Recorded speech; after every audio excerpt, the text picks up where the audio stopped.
दीदारगंज से हम बबली कुमारी आप सभी का स्वागत करते हैं। आज की गली न्यूज में दीदारगंज और यहाँ के अतरंगी लोगों से तो आप मिल ही चुके होंगे, जैसे ये पान वाले अंकल। आज मिली हमारे मोहल्ले की तारा आंटी से। तारा आंटी, और खबर ये है कि पान वाले रिंकू अंकल रोज छुपके से तारा आंटी को एक मीठा पान बना के देते हैं, और ये सूत्रों के हवाले से नहीं बल्कि बबली के हवाले से एक पक्की खबर है। देखिए उनके मुंह में अभी भी पान है, मतलब ये पक्की खबर है। सच्ची खबर से बबली ने किया बवाल, ये है बबली का कमाल। बने रहिए हमारे साथ, फिर से आएंगे करने धमाल। दीदारगंज पटना बबली कुमारी। अरे हम पटना के प्राइड है यार सी। अरे तुम लक्की हो जो तुम पे हम जान चिड़कते हैं। अच्छा सुनो, कितने बजे मिल रही है? 12 बजे रात में? अच्छा दिन में भी जमेगा हमको। अच्छा 12 बजे शार्प। अरे शार्प नहीं, शार्प मतलब पक्का वाला समय। अरे सुनो, I love you. I love you too. RC 12 बजे। मानसी।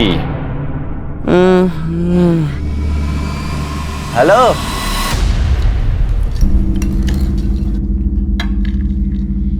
फिर भिंडी का सब्जी। सुबह भिंडी खाते खाते हमको बोरियत हो गया है, उनको बनाते बनाते बोरियत नहीं होता है। हमारा बोरियत का इतना फिक्र है ना, जल्दी घर आया कीजिए, और आते आते नई नई सब्जी भी ले आया कीजिए। हमको इतना फुर्सत रहता है सब्जी लाने का? हाँ? ये घर में बैठा रहता है, काहे नहीं भेजती? ला दिया करेगा। अरे भैया हम ही लाए थे, भिंडी सस्ता मिल रहा था तो 2 किलो लाए थे। अरे भिंडी के दाम में भी आग कहने लग जाता है प्याज की तरह। फुर्सत मिल जाए इससे। आप ना सिर्फ अपना ही जायके के बारे में सोचते, दूसरों के नहीं। अगर ऐसा ही आग लगता रहा तो फैमिली का क्या होगा?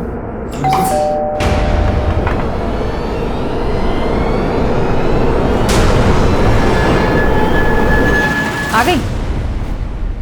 दिन भर धूप में मटर गश्ती करती रहती हूँ, रंग काला पड़ गया ना तो कोई ब्याह नहीं करेगा। सनस्क्रीन लगा के निकलते हैं हम, ऐसे कैसे काले हो जाएंगे? अरे काहे फालतू का चीज अपने चेहरा पे थोप के अपना चेहरा बिगाड़ना चाहती हो? सुंदर तो लगती हो। क्या खाक सुंदर दिखते हैं हम? स्कूल में सब सावनी सावनी कह के चढ़ाते हैं, वो भी सिर्फ आपकी वजह से। अगर आप भी मम्मी के जैसे गोरे होते तो हम भी गोरे होते। बहुत चिड़चिड़ करती हो। जाओ मुंह हाथ धोकर आओ और खाना खाओ।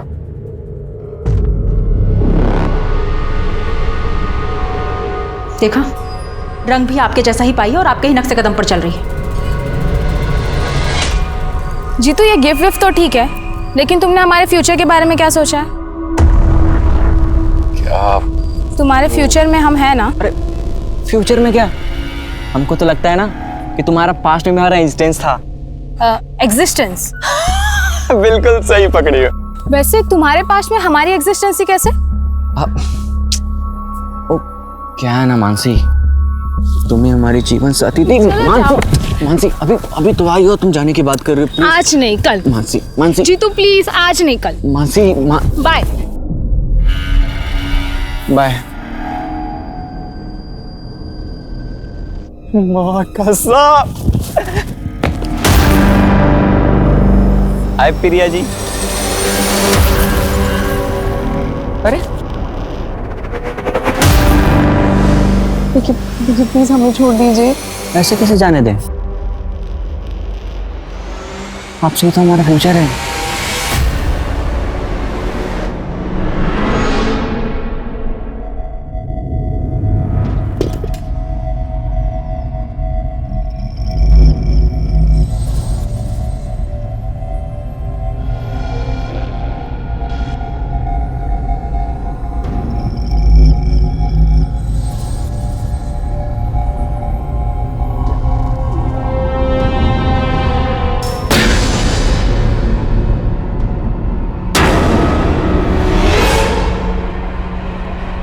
अभी अभी आपने झलक देखी दीदारगंज की गलियों की, एक और चटपटे किस्से की।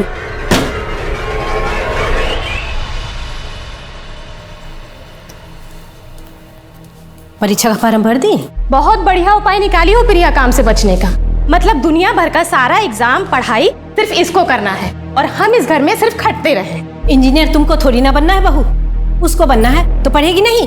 हमको सब पता है कितना पढ़ाई चालू है इसका, हमारा मुंह मत खुलवाइए तो ही अच्छा रहेगा। बहू ये कोई तरीका है सास से बात करने का? अच्छा सारा तरीके का पाठ आप सिर्फ अपनी बहू को बांचने के लिए बचा के रखे हुए थे। अरे थोड़ा बहुत तरीका सलीका इनको भी सिखा दिए होते तो आज ये दिन नहीं देखना पड़ता आपको। आरती, काहे गड़ा हुआ मुर्दा उखाड़ती हो? रोज रोज खिचखिच करना तुमको अच्छा लगता है क्या? किचकिच नहीं चाहते हैं ना तो इससे कहिए किचन में हमारा हाथ बटाया करे। पूरे कुनबे का खाना नहीं पकाएंगे हम। अरे जिंदगी भर हम साला तुमको पालते रहे, आज तू हमारा रास्ता रोकेगा? देखिए, हम आपके यहाँ काम करते थे तब आप हमको पैसा देते थे। काम देके कोनो एहसान नहीं किए हैं। भाई हमारा जमीन है, हम चाहे जो करें, हम इसको घेरेंगे। अच्छा, हम का हेलीकॉप्टर खरीद लें, उड़ के जाए यहाँ से? चढ़वा अपना जात वाला लोग के साथ बैठ के दिन में ताड़ी पीने लगे हो गए। जात पे कहाँ जा रहे हैं आप? और वैसे भी आप लोग अपने जात में पैदा होकर कौन सा महान काम किए? पीछे देखिए लखन बाबू, ये हमारा जमीन, हम इसको घेरेंगे। आपको जो भी करना है करिए, हमको यहाँ पे लैट्रिन बनवाना है। ए भाई, शंकर बाबू, लखन बाबू, एक सेकंड में तुम्हारा खोपड़ी खोल देगा शंकर। तब यहाँ लैट्रिन बनवा के का उखाड़ लोगे बे? छोड़िए हमारे पापा को, नहीं तो पुलिस बुलवाएंगे। प्रूफ भी है हमारे पास। अरे वाह छोटकी, हैं? शंकर बाबू, पुलिस बुलवाएगी? हैं? सबूत भी है तुम्हारे पास? निकाल दे तुम्हारा सबूत। लखन बाबू, जब बड़े लोग बात कर रहे हो, बच्चों को चुप रहना चाहिए। का मालूम इनका करनी का फल तुमको मिल जाए। और साला तुम लोग बड़का जमीन वाला बन रहे हो रे। पूरा खानदान को काट के यहीं जमीन में गाड़ देंगे। ये कहानी बिहार के पटना शहर में रहने वाली दो अलग अलग लड़कियों की है। दोनों उम्र के अलग अलग दौर में थी। इनमें से एक 19 वर्षीय प्रिया पटना के पश्चिमी क्षेत्र दानापुर में रहती थी और दूसरी 11 वर्षीय बबली पटना के पूर्वी क्षेत्र दीदारगंज में रहती थी। दोनों की जिंदगी अलग अलग थी, दोनों के रहन सहन का माहौल अलग अलग था, लेकिन कहीं ना कहीं दोनों अपनी किस्मत से या फिर यूं कहें कि अपनी बदकिस्मती से एक दूसरे से जुड़ी हुई थी।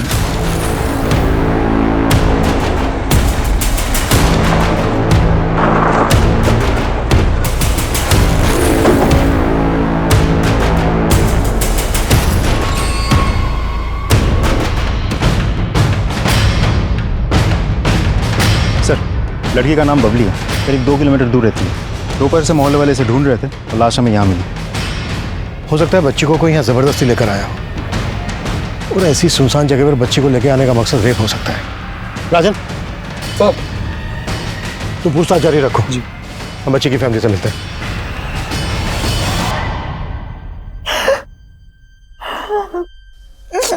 बबली वहां अकेली तो गई नहीं होगी। आप लोगों ने बबली को आखिरी बार कब देखा था? सिर्फ सुबह देखा था। सुबह तक अच्छी भली थी। अरे वाह, इतना हीरोइन बन के कहाँ जा रही हो? हाँ, खेलने जा रहे हैं। खेलने के लिए क्या इतना? और ये क्या, तुम ये पहन के जा रही हो? पता है कितना महंगा है, कहीं गिर गया तो? चल ऐसे कैसे गिर जाएगा, हम अपने दोस्तों को दिखाएंगे। बाय, हम जा रहे हैं।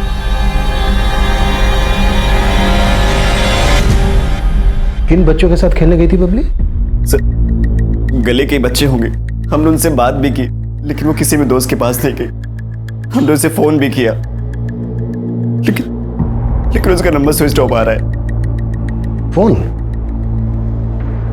बबली के पास फोन भी था?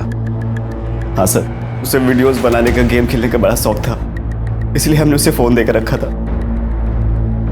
लेकिन क्राइम सीन से हमें कोई फोन नहीं मिला, और न ही बबली की बॉडी पे कोई लॉकेट था। शोभा, शोभा, शोभा, बबली को क्या हुआ? कहाँ बबली? बबली आप भैया हमारे बबली के पिता। आप कहाँ थे? काम के सिलसिले में बाहर जाना पड़ता, बाहर गए थे। आप लोगों को शक है किसी का? नहीं साहब, हमको किसी में शक नहीं।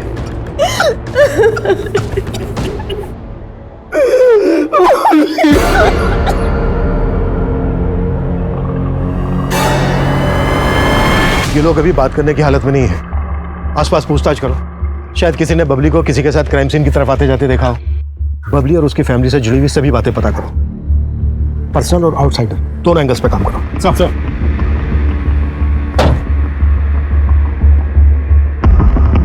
11 साल की चंचल और शरारती बबली अपने मोहल्ले में काफी लोकप्रिय थी, लेकिन उसके स्वभाव का उसकी हत्या से संबंध जोड़ने की फिलहाल कोई वजह नजर नहीं आ रही थी। सर, हम सोच रहे थे बबली शारीरिक शोषण का शिकार होगी, लेकिन उसके पोस्टमार्टम रिपोर्ट से ऐसा कोई हिंट नहीं मिलता। मौत की वजह?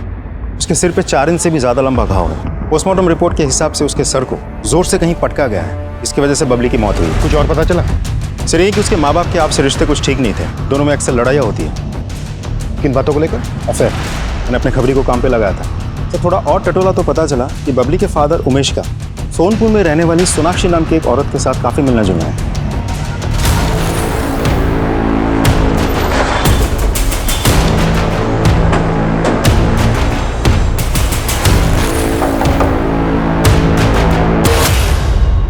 सर, उमेश जी हमारे पति के साथ काम करते थे, पर 1 साल पहले ही हमारे पति की मौत हो गई और उनके जाने के बाद उमेश जी ने हमें बहुत संभाला।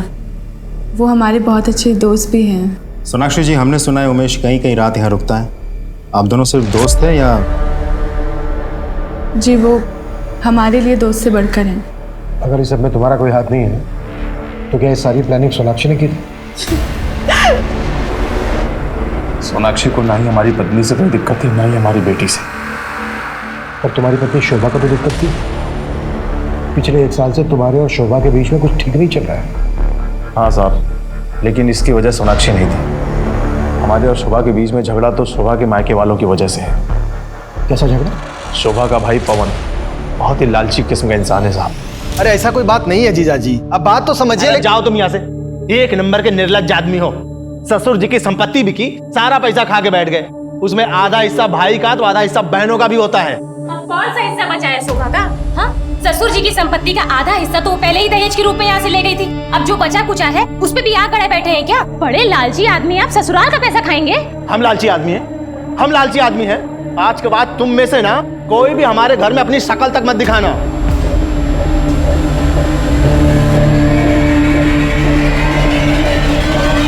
साहब, उस दिन के बाद से तो हमने और शोभा ने कभी वहां झांक के देखा भी नहीं। कहाँ रहते हैं वो लोग? यहीं पटना में, दानापुर।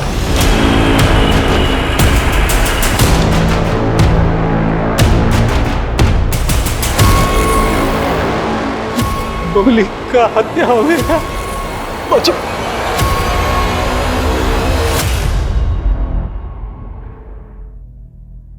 पता नहीं किसकी नजर लगी। 6 जनवरी को बबली की हत्या हुई। उसकी हत्या के बारे में सच में आपको कुछ नहीं मालूम? नहीं सर, उनको सच में नहीं मालूम है। उसी रोज से तो हम लोग खुद परेशानी में है। कैसी परेशानी? साहब, हम आपको बता देते हैं, इससे पहले कि आपको कहीं और से पता चले, हम बताते हैं कि हम किस उलझन में। जिस रोज बबली की हत्या हुई उसी दिन से हमारी छोटी बेटी प्रिया भी गायब है। लेकिन आपकी बड़ी बेटी शोभा ने तो हमें ये नहीं बताया कि आपकी बेटी प्रिया गायब है। हमने किसी को नहीं बताया। आपकी बेटी प्रिया गायब है, इसकी आपको रिपोर्ट तो लिखवानी चाहिए थी। साहब, किसी को भनक लगती कि हमारी जवान बेटी गायब है तो पता नहीं क्या क्या बातें बनती। प्रिया के गायब होने की कोई वजह? उसकी जिंदगी में कोई लड़का? नहीं साहब, ये तो नहीं जानते, लेकिन हमें इतना जरूर मालूम है कि प्रिया जहां भी गई है बिल्कुल अपनी मर्जी से गई है, क्योंकि उसके लापता होने के ठीक 1 दिन पहले लड़के वाले उसे देखने आए थे। हमको शादी नहीं करना है, हम पहले ही बता रहे। हमको इंजीनियरिंग करना है, पहले वो खत्म करेंगे। हाँ हाँ, तो करो ना, इंजीनियरिंग, डॉक्टर, साइंटिस्ट, जो मन में आए वो करो, लेकिन पहले हम लोगों के सर से उतर जाओ। देखिए, अगर आपको हमारा खाना रहना इतना ही भारी लग रहा है तो साफ साफ बता दीजिए, हम खुद से भी कमा खा सकते हैं, लेकिन ऐसे गाय बैल की तरह किसी और के साथ बांध के हमारी जिंदगी खराब मत कीजिए। पढ़ लिख के जो तुम नशा चढ़ा है ना तुम्हारे सर पे, 2 मिनट में उतार देंगे हम। जिंदगी खराब कर रहे हैं हम तुम्हारा, है? जो भाभी तुम्हारे लिए रिश्ता देखी है ना, वही तुम्हारी शादी होगी, समझ गई तुम? प्रिया शादी नहीं करना चाहती थी साहब, पहले वो पढ़ाई पूरी करना चाहती थी, इसलिए कहीं चली गई है। कहीं ऐसा तो नहीं है कि प्रिया के गायब होने की असली वजह आप लोग हमसे छुपा रहे हैं? नहीं सर, हम कुछ भी नहीं छुपा रहे। हर रोज की तरह कॉलेज जा रही हूँ बोल के निकली थी। अम्मा, हम कॉलेज जा रहे हैं। हाँ, अरे सुन तो। हाँ हाँ, याद है, आते वक्त आपका लौंग वाला पान लेते हुए आएंगे। क्या? प्रिया गायब है? जी, और वो भी उसी दिन से जिस दिन बबली की हत्या हुई थी। बबली की हत्या में प्रिया इन्वॉल्व हो सकती है क्या? नहीं सर, प्रिया तो बबली को बहुत प्यार करती थी। शोभा तुम कुछ कहो ना। हाँ सर।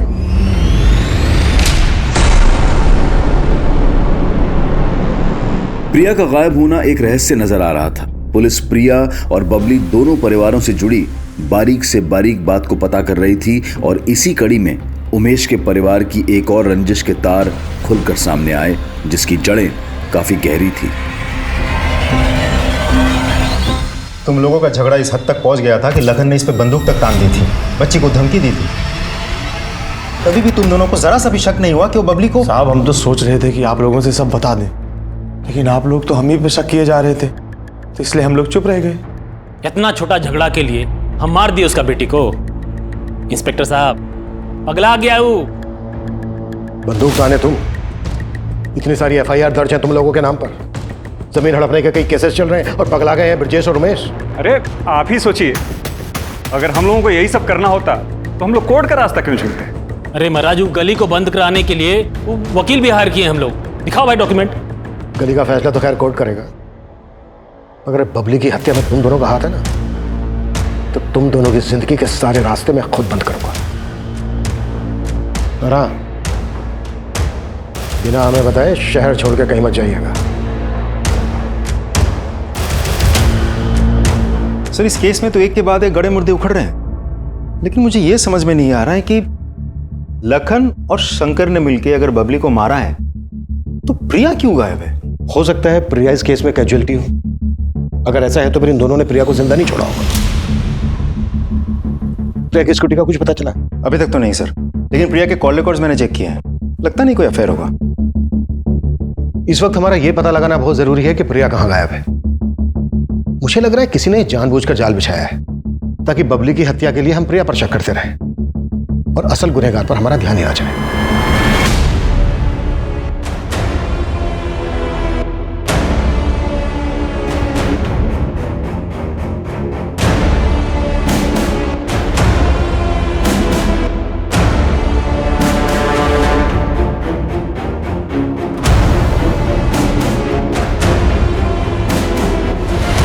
सर, प्रिया के घर से जुड़ी एक इन्फॉर्मेशन पता चली है। प्रिया की भाभी आरती की प्रिया और उसके ससुराल के बाकी लोगों से बिल्कुल नहीं बनती थी, खासकर से प्रिया के साथ तो 36 का आंकड़ा था। अरे क्या 36-37 लगा के रखा है साहब? जो पूछना है साफ साफ पूछिए ना। इनका हम क्या कोई भी दुश्मन बन जाए। अरे हैं ही बड़े मक्कार लोग हमारे ये ससुराल वाले। कहना क्या चाह रही हो, जरा साफ साफ बोलो। अरे साहब, इन्होंने हमारे संग बहुत बड़ा धोखा किया है। शादी के पहले हमको बताया गया था कि पवन जी का सरकारी नौकरी है। इसी खुशी में हमारे बाबूजी ने इनको 7.5 लाख रुपए दहेज में दिया। ऊपर से हमारी माँ ने इनको TV, fridge, dining table, cooker, यहाँ तक बाल्टी भी दहेज में दिया। लेकिन बाद में हमको पता चला कि इनका तो कोई सरकारी नौकरी था ही नहीं। अरे नहीं सर, झूठ नहीं बोले थे हम लोग। शादी के पहले सच में हम अपना रिटन एग्जाम निकाल लिए थे। वो तो शादी के बाद बस इंटरव्यू में मामला अटक गया। और शादी में जो कुछ भी लेके आई थी, चाहती थी कि उसके बदले में बाबूजी का जो कुछ भी है उसके नाम लिख दिया जाए। जब से शादी हुई है, जीना हराम कर दिया इसने। तुम अपनी बीवी पे शक कर रहे हो कि उसने प्रिया को? नहीं साहब, हम ऐसा कुछ नहीं कह रहे हैं। तो कहना क्या चाहते हो? अरे वो क्या कहेंगे साहब, अपने मुंह से कोई अपनी बहन की कमी तो बताएगा नहीं। हम आपको बताते हैं कि सच क्या है। दरअसल प्रिया अपने बॉयफ्रेंड के साथ भाग गई है। अच्छा, और कौन है प्रिया का बॉयफ्रेंड? अब ये तो हमको नहीं मालूम साहब, लेकिन प्रिया बहुत ही चंट लड़की थी। कॉलेज, एग्जाम, फॉर्म भरने के बहाने दिन भर घर से बाहर रहती थी। और तो और अकेले में फोन पर किसी न किसी से बतियाती रहती थी। प्रिया, फोन पे कौन से पढ़ाई हो रहा है? हम बाद में कॉल करते हैं। भाभी आपने ज्यादा ताकझाक मत किया करो। ताकझाक नहीं कर रहे, तुम्हारे लिए चाय लेकर आए थे। लेकिन इन्वेस्टिगेशन में तो हमें ऐसा कुछ नहीं मिला कि प्रिया का कोई बॉयफ्रेंड है। कहीं ऐसा तो नहीं है कि तुम हमसे कुछ छुपा रही हो? अरे सर, छुपी रुस्तम तो वो है। देखिए ना कैसे घुमा के गई आप लोगों को कि आप लोग अभी भी चकमा खा रहे हैं। और हम तो कह रहे हैं वो कहीं ना कहीं छुपी बैठी होगी और अपने आशिक के साथ अगले कांड की तैयारी कर रही होगी।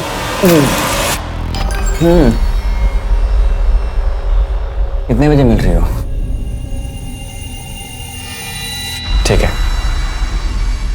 आई लव यू टू।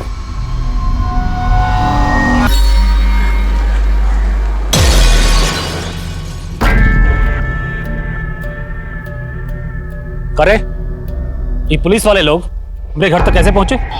हमको क्या पता, हमने कुछ थोड़ी बताया है।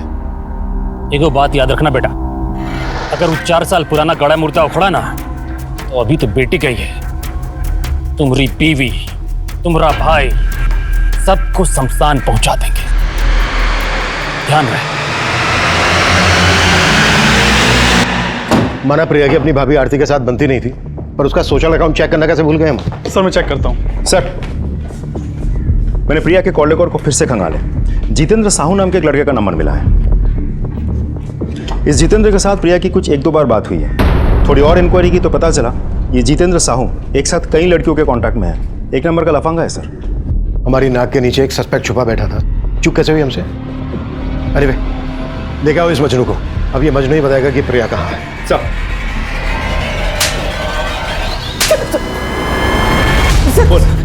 सर हमें नहीं पता कि प्रिया कहाँ है। सर हमने प्रिया के साथ कभी छेड़छाड़ नहीं की। तू कुछ भी जानता है ना, सच सच बता दे, वरना मार मार के ना तेरी सारी रोमियोगिरी निकाल दूंगा मैं। समझ में आई मेरी बात? मेरा विश्वास कीजिए, मैंने प्रिया को नहीं भगाया है। और सर हम प्रिया को काहे भगाएंगे? प्रिया तो खुद इस मामले में हमारी गुरु थी। क्या गुरु मतलब सर ये सब मामलों में वो हमारी गुरु थी और हम उसके चेले। अबे गोंचू बोलना। अरे जो मैं बोल रही हूँ ना वो रिपीट कर। फ्यूचर में क्या? अरे फ्यूचर में क्या, हमें तो लगता है ना हमारा तुम्हारा ना पास्ट में एग्जिस्टेंस था। क्या है ना मानसी, प्लीज आज नहीं कल। Mansi bye bye. माँ कसम। आए प्रिया जी। देखिए प्लीज हमें छोड़ दीजिए। ऐसे कैसे जाने दें?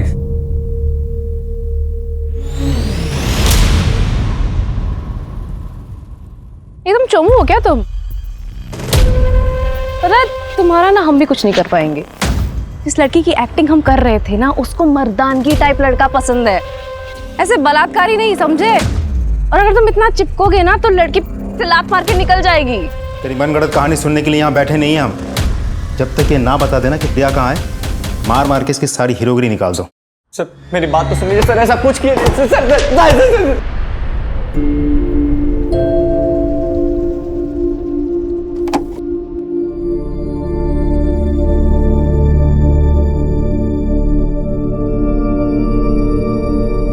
भाभी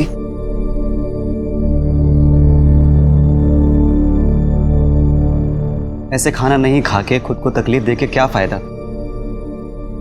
हम आपका दुख समझ सकते हैं, लेकिन अभी जो हो गया उसे बदल थोड़ी ना सकते। चलिए कुछ खा लीजिए, नहीं आप बीमार पड़ जाएंगे। भाभी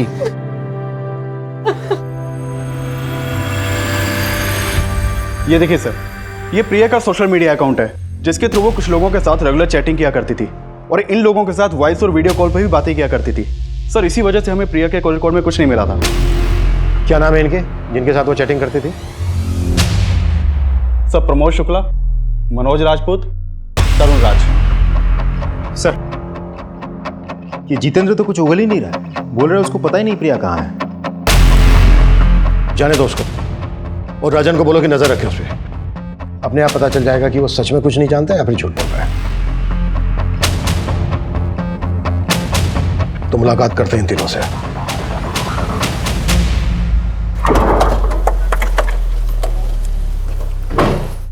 प्रमोद शुक्ला कौन है रे?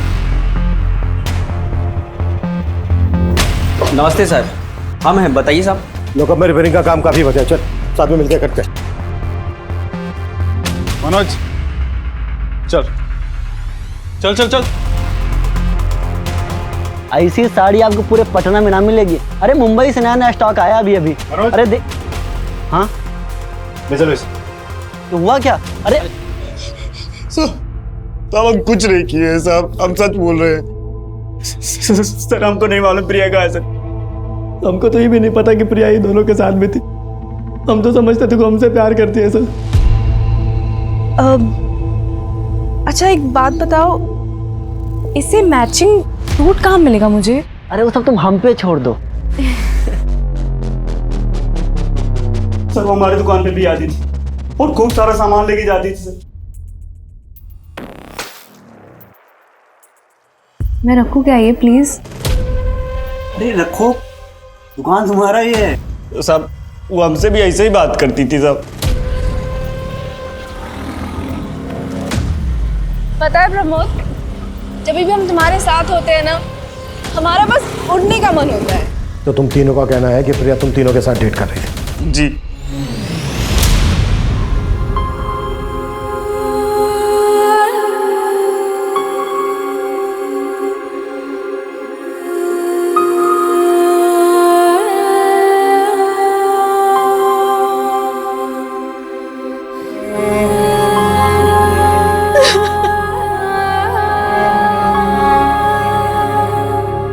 शोभा,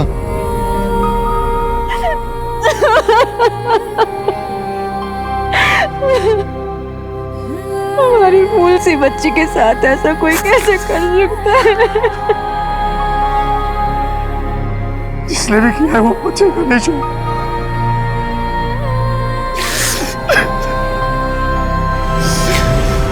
पापा जी से बात हुआ? नहीं हुआ। प्रिया सिर्फ हमारी बहन ही नहीं थी, उनकी बेटी भी थी। हमको हमारी बेटी के बारे में कम से कम ये पता है कि वो नहीं रही, लेकिन पापा जी को तो प्रिया के बारे में कुछ भी नहीं पता। सच उन पर क्या बीत रही होगी।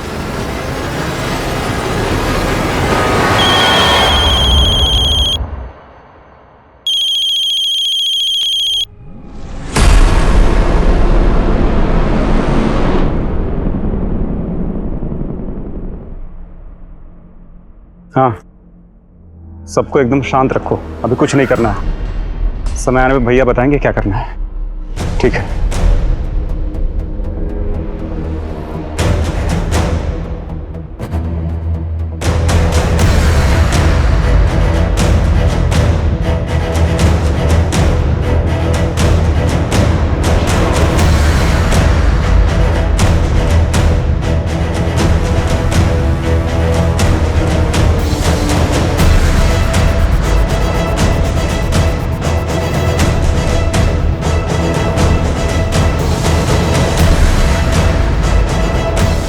सर वो तीनों लड़के तो कुछ बोल ही नहीं रहे, मानने को तैयार ही नहीं कि कुछ किया है उन लोगों ने। बबली की हत्या और प्रिया के गायब होने के दौरान की एक एक डिटेल चाहिए मुझे। जी सर। राजदीप सर, प्रिया की स्कूटी का कुछ पता चला? नहीं सर, जहां पर भी चोरी की गाड़ियां बेची जाती है हमने पता किया, लेकिन स्कूटी के बारे में कुछ नहीं पता चला।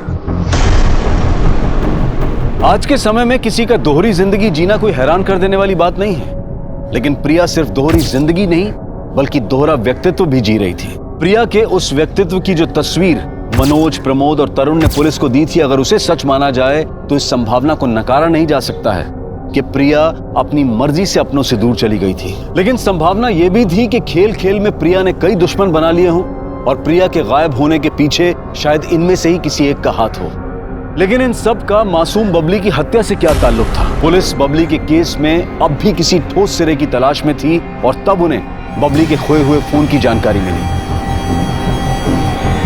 साहब एक आदमी आके यहाँ बेच के गया था ये मोबाइल, हमें सस्ते मिल रहा था तो हमने ले लिया। अभी बस रिपेयर करने के लिए ऑन ही किए थे हम। यहाँ दुकान में सीसीटीवी है कि नहीं सर। अच्छा ये फोटो देखो, इनमें से कोई आदमी है जो मोबाइल बेच के गया हो? नहीं सर। थोड़ा बहुत शक्ल तो याद होगा, स्केच बनवा सकते हो? आप लोग इन चारों लड़कों को जानते हैं? नहीं साहब, कौन है ये? इन चारों लड़कों के साथ प्रिया का अफेयर चल रहा था। क्या? नहीं सर, आप लोग उसको खोज नहीं पा रहे हैं तो उसको बदनाम करने का साजिश कर रहे हैं। अरे वो एकदम टॉपर टाइप लड़की है, इस तरह के काम में उसका मन लगता तो इतना नंबर आता क्या उसका? कई बार हमें अपने पास की सच्चाई का पता नहीं होता पवन जी, और आपकी बहन की सच्चाई यही है। हम तो पहले से ही जानते थे। इन लड़कों को? नहीं, अपनी ननद के लच्छन को।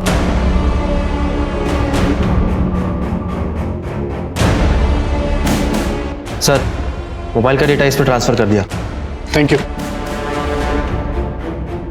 ये देखिए सर, बबली के मोबाइल से क्या मिला है। शॉकिंग। फोन लेके आओ दोनों को। Sir.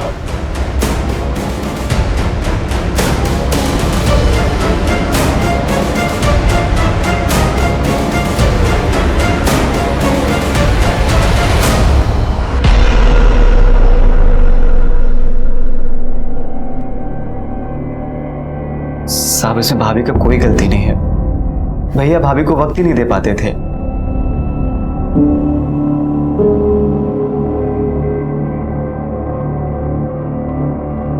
The number you have called is currently switched off.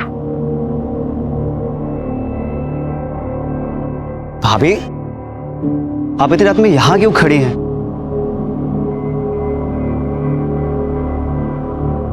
हम आपकी तकलीफ को समझ सकते हैं। एक तो भैया ने आपके मायके वालों से बिल्कुल बात करना बंद कर दी, बस वो आपको टाइम बिल्कुल नहीं दे पाते।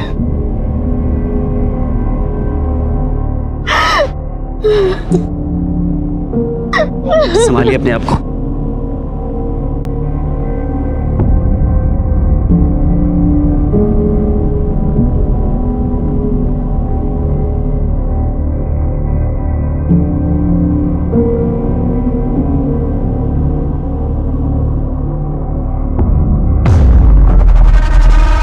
कोई था? कहीं बबली तो नहीं जाग गई? रूम में जाके देखते। हमको लगा था कि बबली ने हमें देख लिया है। वो पता करने के लिए हम कमरे में गए, देखा तो बबली वहां सो रही थी। हमको नहीं पता था साहब कि बबली ने हमारा वीडियो बना लिया है। हमने कुछ नहीं किया साहब। एक और बात साहब, जो शायद भैया आपको कभी नहीं बताएं। क्या बात? सब हमको लगता है कि शंकर और लखन ने मिलकर ही बबली को मारा है। शंकर की हमेशा से भाभी पर बुरी नजर थी। अभी तक समझे नहीं हो तो समझ लो, लखन ठाकुर कौन है। चलो शंकर।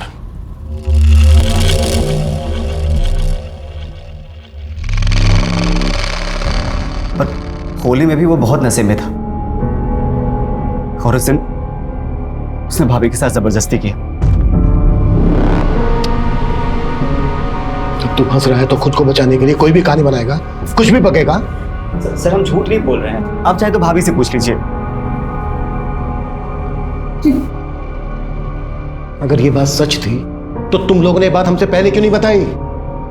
सर लखन उमेश भैया को धमकी दिया था कि अगर किसी से कुछ भी बोला तो हम सबको जान से मार देगा। बबली का मर्डर भी तुम लोगों ने किया है। अब सीधे सीधे ये बोलो प्रिया कहाँ है? साहब हम मानते हैं कि हमने 4 साल पहले शोभा के साथ गलत किया, लेकिन बबली को हमने नहीं मारा है, कसम से। ना ही उसकी मौसी को गायब करवाया है। ये जब तक सच ना उगले ना, 10 साल हो। लखन और उसका भाई अपने बयान पर कायम रहे और अब इस केस में एक ऐसा चेहरा सामने आया जिसने फिर से इस केस को उलझा दिया।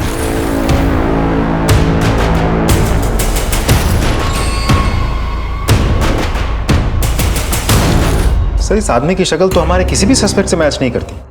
आखिर ये है कौन? हो सकता है ये वही शख्स हो जिसे बबली को मारने के लिए हायर किया गया। और अगर बबली का मोबाइल इसके पास था तो जाहिर सी बात है बबली का लॉकेट भी इसी के पास होगा। लेकिन सर इस आदमी का अगर इन तीनों के साथ कोई सर मैं इन तीनों के कॉल रिकॉर्ड्स और लोकेशन को स्टडी कर रहा था तो एक सरप्राइजिंग बात सामने आई है। प्रिया के गायब होने से 2 दिन पहले ही ये तीनों एक दूसरे के टच में आए थे। उससे पहले इन तीनों का आपस में कोई कनेक्शन नहीं था।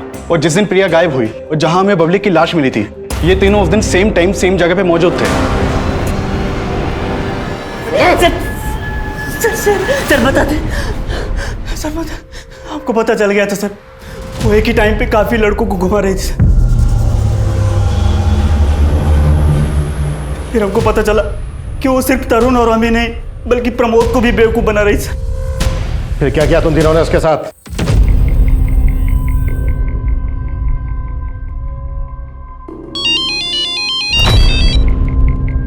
हाँ मनोज।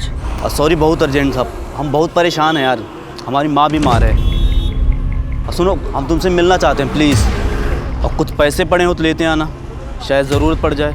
ठीक है हम आते हैं।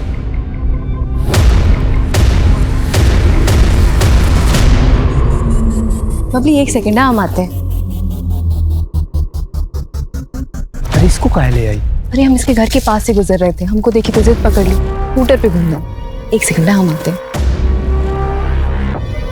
बबली कुछ टाइम के लिए तुम यहीं पे रखो, हम आते हैं। हाँ ठीक है।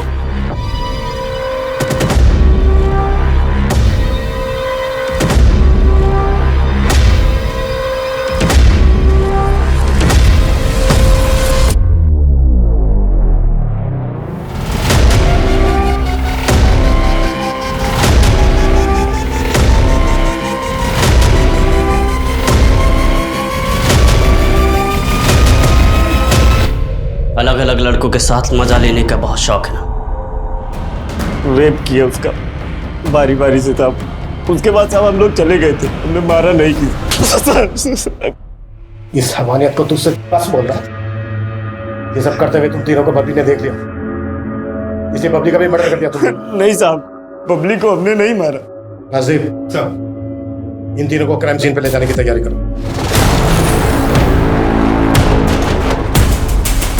उतारो। बबली की बॉडी हमें यहाँ मिली। प्रिया का रेप कहाँ किया था तुम लोगों ने? साहब, गाड़ी जहाँ खड़ी है वहीं आसपास स्कूटी खड़ी थी। आसपास का पूरा एरिया सर्च करो, कुछ भी छूटना नहीं चाहिए। मूव।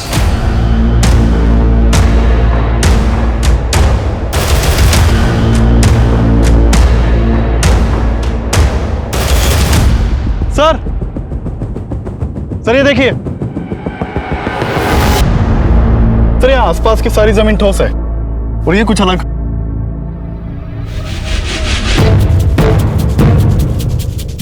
खुदवा इसको। सर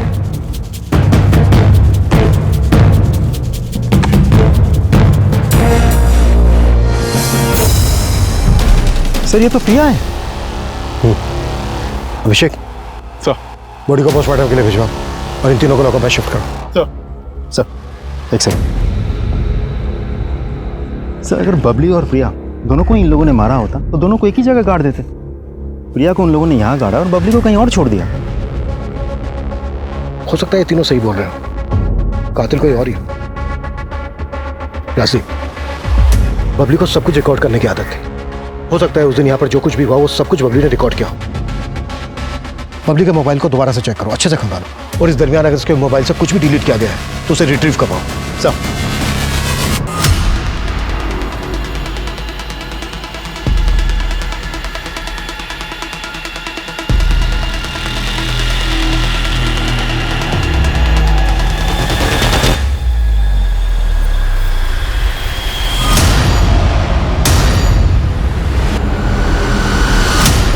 और इसमें टाइम नहीं लगना चाहिए। एक सेकंड, बबली के फोन से खंडार या आसपास का फुटेज तो नहीं मिला, लेकिन कुछ और मिला है। एक सेकंड, उमेश और लखन के बीच जो झगड़ा हुआ था बबली ने वो अपने फोन में रिकॉर्ड कर लिया था, और उसी रिकॉर्डिंग में ये आदमी भी कैप्चर हुआ है जिसकी शक्ल उस आदमी से मैच करती है जिसने बबली का फोन बेचा था। ये देखिए सर।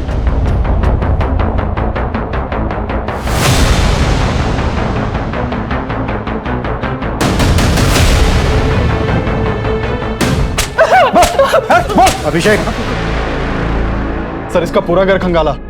बबली का लॉकेट तो नहीं मिला, लेकिन प्रिया की स्कूटी की नंबर प्लेट मिली है।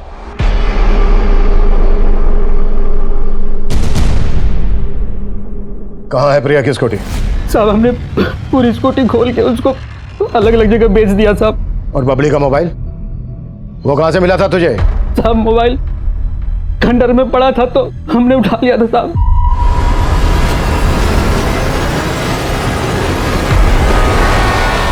पड़ा हुआ था, पड़ा हुआ था, पड़ा हुआ था, पड़ा हुआ था। क्या दुश्मनी थी तेरी प्रिया से, बबली से? और बबली का लॉकेट कहाँ है? सब हमारी क्या दुश्मनी होगी उनसे? हमको तो लाश ठिकाने लगाने के पैसे मिले थे साहब। लाश ठिकाने लगाने के लिए किसने दिए थे तुझे पैसे?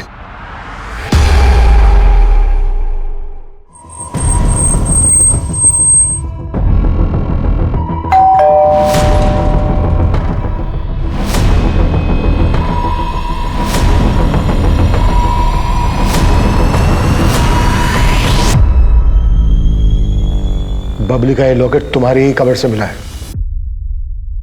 क्यों, क्या है सर? प्रिया का चरित्र शुरू से ही खराब था। वो पढ़ाई में अच्छी थी इसलिए उसके सारे ऐप दब जाते थे। मारा क्यों प्रिया को? उस दिन प्रिया कब हमारे घर आई और बबली को अपने साथ लेकर चली गई हमें पता ही नहीं चला।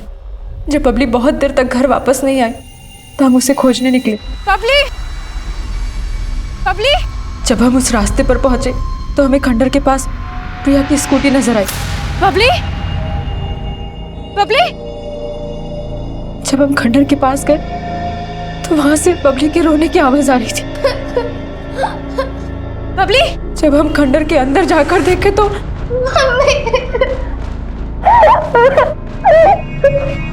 तुम यहाँ कैसे आई? मौसी के साथ आए थे, फिर मौसी एक अंकल के साथ अंदर गई, फिर वो बहुत देर तक आए नहीं तो वो अंदर आए और देखो ना मौसी को क्या हो गया। उस लड़के ने तुम्हारे साथ क्या किया? हमारे साथ कुछ नहीं किया मम्मा। दीदी। मौसी मौसी मौसी मौसी कितनी बार कहा है मौसी से दूर रहा करो, मौसी जैसा बनना है? बताओ। एक बात मेरी समझ में नहीं आई, तुमने प्रिया की लाश को जमीन में गड़वाया जबकि बबली को वहीं छोड़ दिया। अगर तुम चाहती तो बबली की लाश को भी प्रिया की लाश के साथ जमीन में गड़वा सकती थी, पर ऐसा नहीं किया। वजह?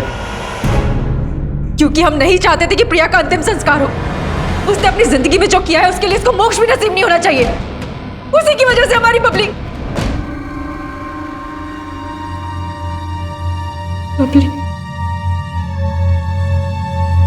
उसकी तो कोई गलती नहीं थी, बिना वजह सूली चढ़ गई वो।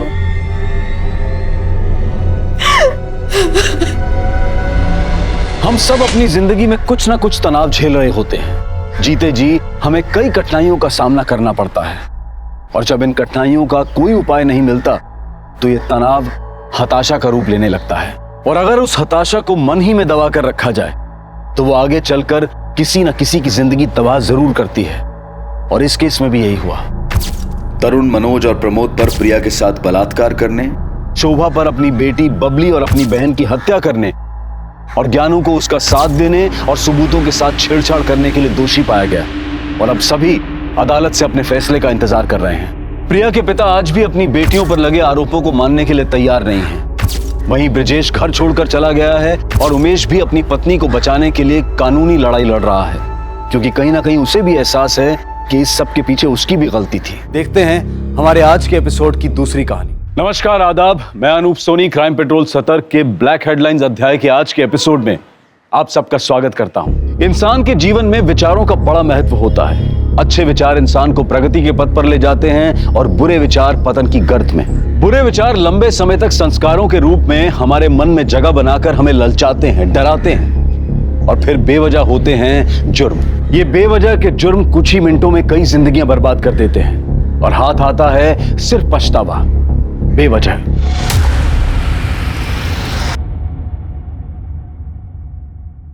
आई, मैं कॉलेज जा रही हूँ। अच्छा, मेरा भी सामान बांध के हो गया है, मैं भी पंडरपुर के लिए निकल जाती हूँ। अच्छा सुन, तेरी बुआ को बता दिया है, तुम दोनों बहनों को अगर खाना बनाने का मन नहीं हो तो उनके घर जाके खा लेना, ठीक है? हाँ ओके, ठीक है आई, बाय। हाँ, ध्यान रखना अपना।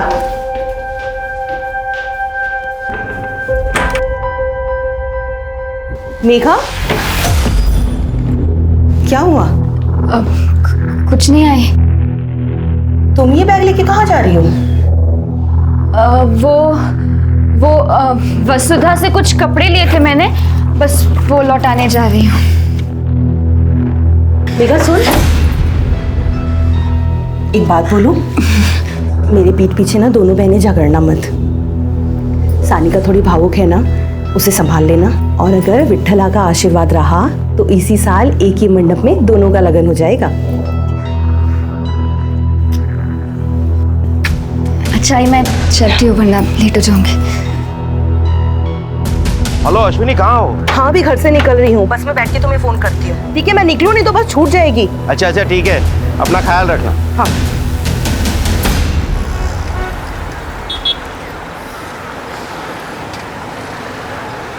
मोबाईलवर आपण कॉल करत आहात तो सध्या बंद आहे।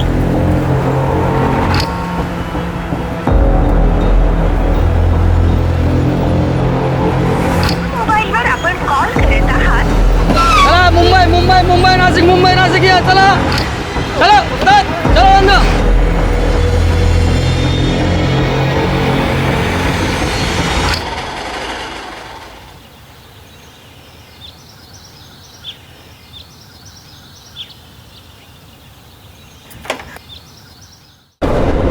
दीपक, तू यहाँ और मैं तेरा वहाँ बस स्टैंड पर इंतजार कर रही थी। देख तेरी बहन ने क्या किया। क्या किया?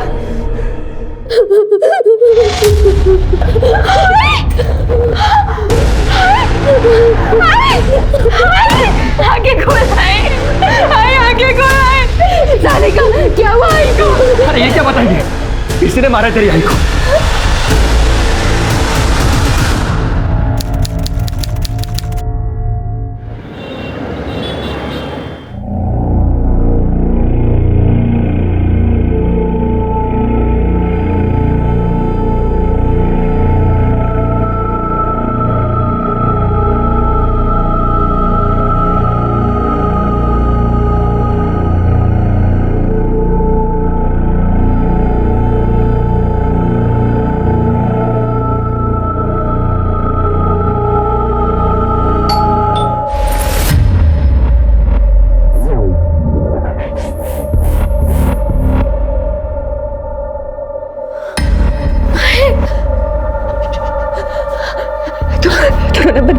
मैं हूं ना, ऐसे कुछ अपने दरवाजे पे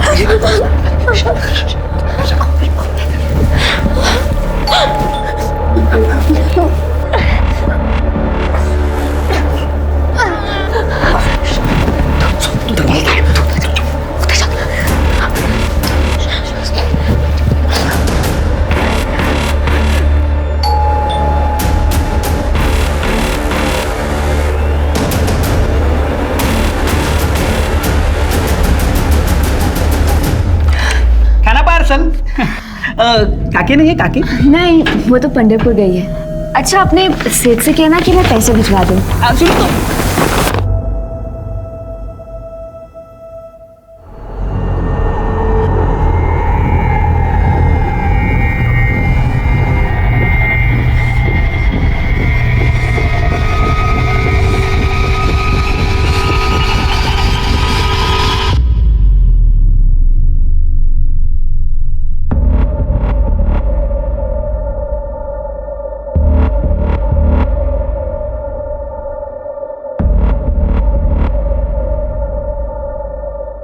सुनो तो, रोना मन कर।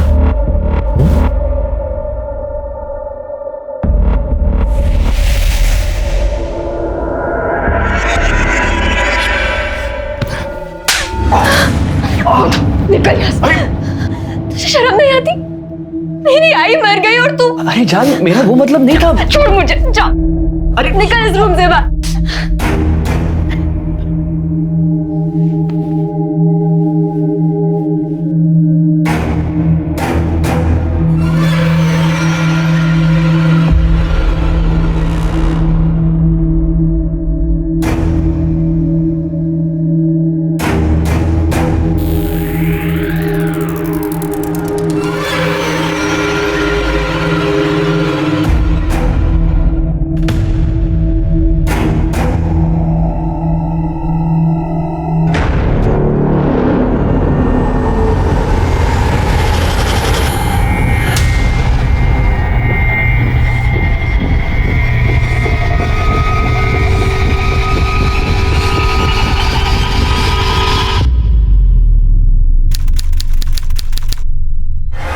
एक काम करते हैं, बॉडी को काटकर उसे एसिड से गला देते हैं, किसी को कुछ समझ में नहीं आएगा।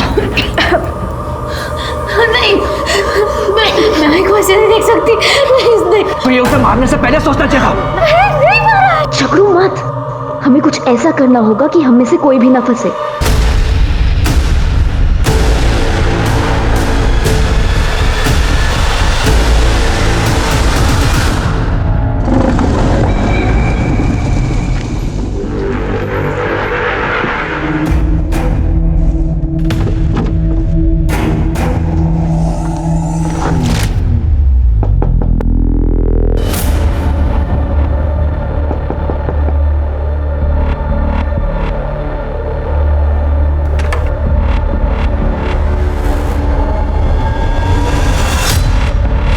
क्या बात है, तेरा चेहरा क्यों उतरा उतरा? सब ठीक है ना?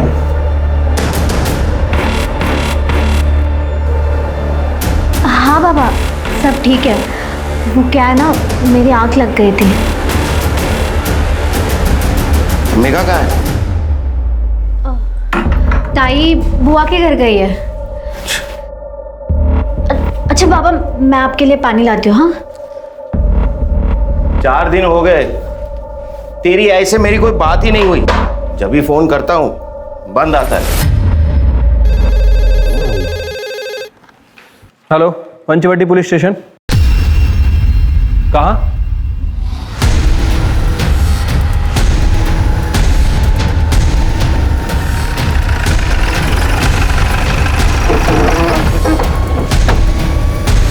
चला चला, हटिए आप लोग, हटिए। चलो पीछे। चलो मगे चलो। क्या हो जा? ए, फोन किसने किया था? सर मैंने, ये ताई यहाँ लकड़ी चुनने के लिए आई थी। इसने लाश को देखा और डर गई, तो मुझे फोन करने के लिए बोला। सर फोन ऑन है। ऑन है लेकिन लॉक है। उसकी फैमिली फोटो लगती है। इनमें से किसी को देखा है क्या किसी ने? सर ऐसा भी हो सकता है कि लड़की का मर्डर कहीं और किया गया और बॉडी को यहाँ डंप किया। हाँ, फोन को टेक्निकल टीम के पास भेज दो। ओके। इसमें फैमिली कांटेक्ट रहेगा, कांटेक्ट करो। ओके सर, कोई मर्डर वेपन नहीं मिला। बॉडी का पंचनामा करके पोस्टमार्टम के लिए भेज दो। ये लीजिए।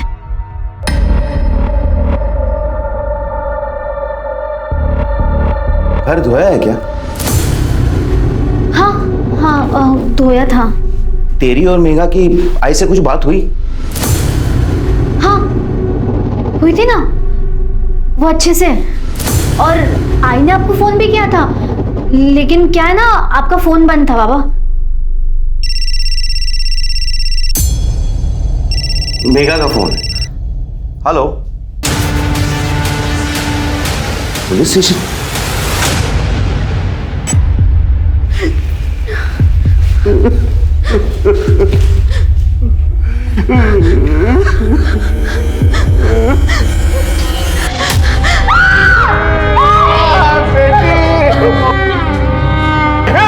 बेटी,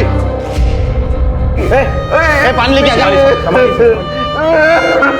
पहले मां अश्विनी फाल्के का मर्डर और फिर बड़ी बहन मेघा फाल्के का मर्डर। सानिका या तो अचानक से उठे रिश्तों और जज्बात के ज्वार भाटा को सहन नहीं कर पाई, या फिर वो बखूबी एक बहरूपिये की तरह से नाटक कर रही थी। कहीं ऐसा तो नहीं था कि अपनी मां का मर्डर करने के बाद सानिका ने अपने इस राज को जानने वाली बहन मेघा फाल्के का भी मर्डर कर दिया?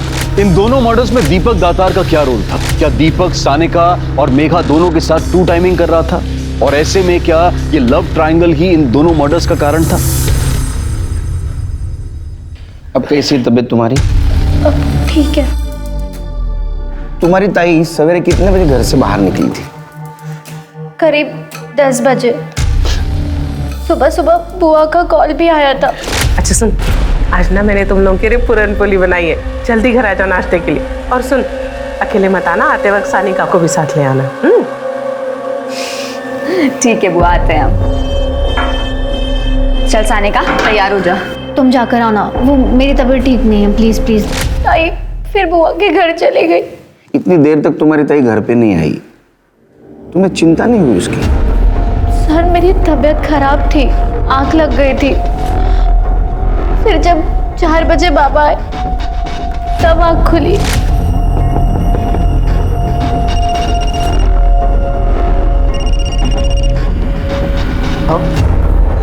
अश्विनी का कुछ पता चला? देखो, पंढरपुर में जो हमारे गोत्र के पंडित हैं उनसे पूछो, उन्हें सब पता होगा। अश्विनी कौन? मेरी पत्नी 4 दिन पहले पंढरपुर गई है, अभी तक नहीं लौटी। तो उसका फोन भी नहीं लग रहा। उसे तो पता ही नहीं कि मेघा 4 दिन से तुम्हारी आई से बात नहीं हुई? हाँ, मेरा मतलब है रोज होती थी, बस आज नहीं हुई। मेरे फार्म हाउस पे नेटवर्क का प्रॉब्लम। सर इनकी बहन सविता को भी बुलाया, आती होगी। तूने मेघा से पहले मेरे को क्यों नहीं उठाया? आई शांत हो प्लीज। शांत हो जाइएगा। एक बात बताइए, जब मेघा आपके घर में आई तो आपको उसके बिहेवियर में कुछ अलग लगा? उसका मूड या उसने कुछ बताया आपको? नहीं साहब, ऐसा तो कुछ नहीं लगा। ये बैस, काहे ग? तुझे फोन करके बुलाना पड़ता है बुआ के आने के लिए? बुआ आपको जो खिलाना है ना खिला दो, मुझे जल्दी जाना है। सोनालिका जरा पूरन पोळी आण लवकर। दे आ गई खा।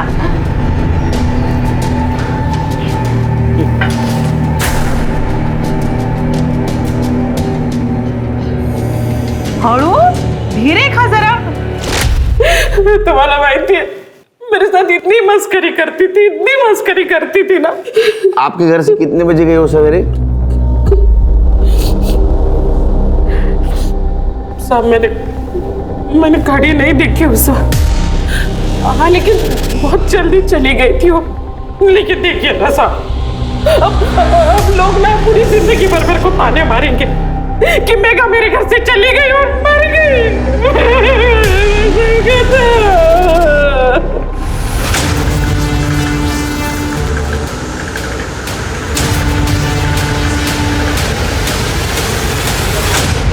फिरके ये बुआ जैसे इंसान है ना, अपनी बातों को अपने हिसाब से तोड़ मरोड़ कर बोलते हैं। इसके कॉल डिटेल्स निकालो और इसकी बस्ती में पूछताछ करो। और ये सानिका, ये मुझे गड़बड़ लग रही है, कुछ छुपा रही है हमसे। सर वैसे मैंने सानिका और मेघा इन दोनों के कॉल रिकॉर्ड और लोकेशन रिकॉर्ड मंगवाए हैं, जल्दी आ जाएंगे सर। शिरके, हमें मेघा का बुआ के घर से निकलने के बाद का मोमेंट ट्रेस करना होगा। एक काम करो, बुआ के घर से मेघा के घर तक का और बुआ के घर से क्राइम सीन तक अगर कोई सीसीटीवी फुटेज मिलता है तो कलेक्ट करो।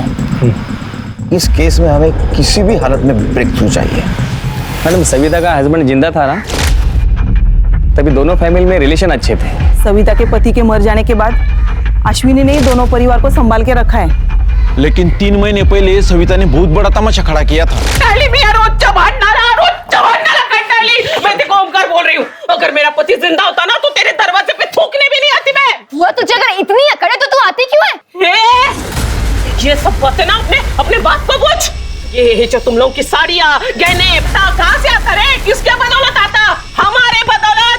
अगर मेरे पति ने तेरे बाप को वहाँ पे नौकरी नहीं दी होती ना तो ये सड़ता रहता आज कहीं। हाँ तो काका के मरने के बाद खिला रहे हैं ना मेरे बाबा। मेघा, अरे देवा, काय बोलते हैं मुर्गी, काय बोलते? बोल रही हूँ तुझे खून खराबा हो जाएगा।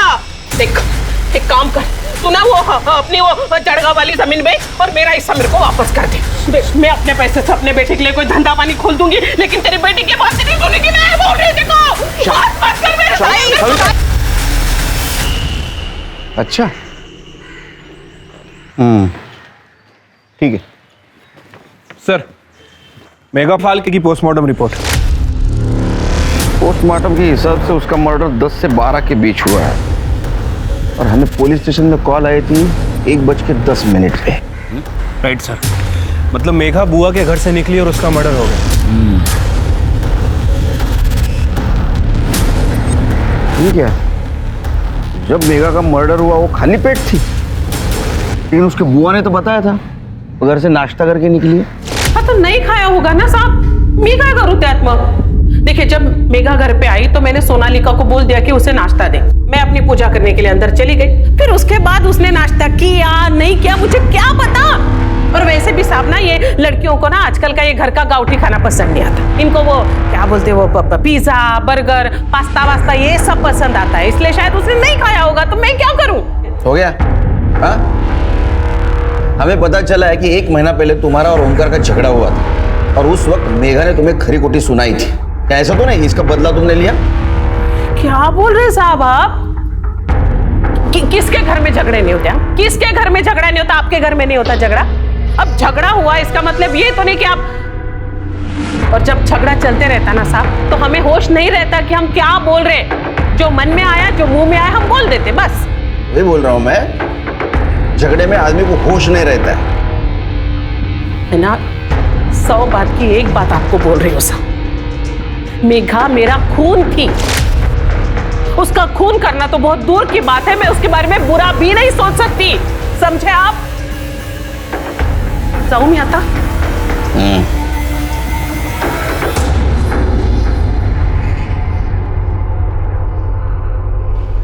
गिरगिट देखा है कभी? कैसे रंग बदलता है वैसे रंग बदलती है औरत। इसके घर के आसपास के सीसीटीवी फुटेज का क्या हुआ? सर इसके घर के आसपास कोई सीसीटीवी कैमरा नहीं है, कोई फुटेज ही नहीं मिले। और एक टीम को काम पे लगा दो।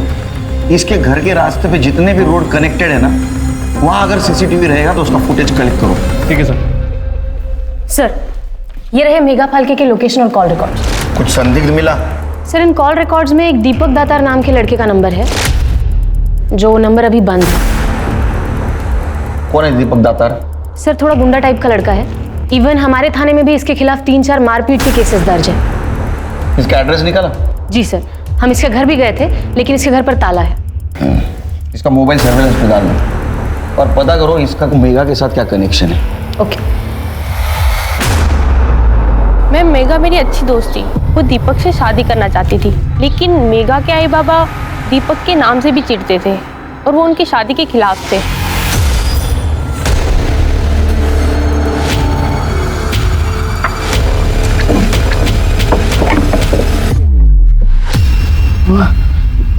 ये गहने कहाँ गए? सानिका! सानिका ऊपर आओ! क्या हुआ बाबा? ये आई के गहने कहाँ गए? बाबा मुझे नहीं मालूम। मुझे तो कुछ समझ में ही नहीं आ रहा। मेरी बेटी का मर्डर हो गया, घर के लॉकर से पुश्तैनी ने गहने गायब हो चुके और मेरी पत्नी की कुछ खोज खबर ही नहीं मिल रही है। अब एक काम कीजिए, आपकी पत्नी का फोटो और गहनों की डिटेल्स दे दीजिए, हम उन्हें जल्द से जल्द ढूंढने की कोशिश करेंगे।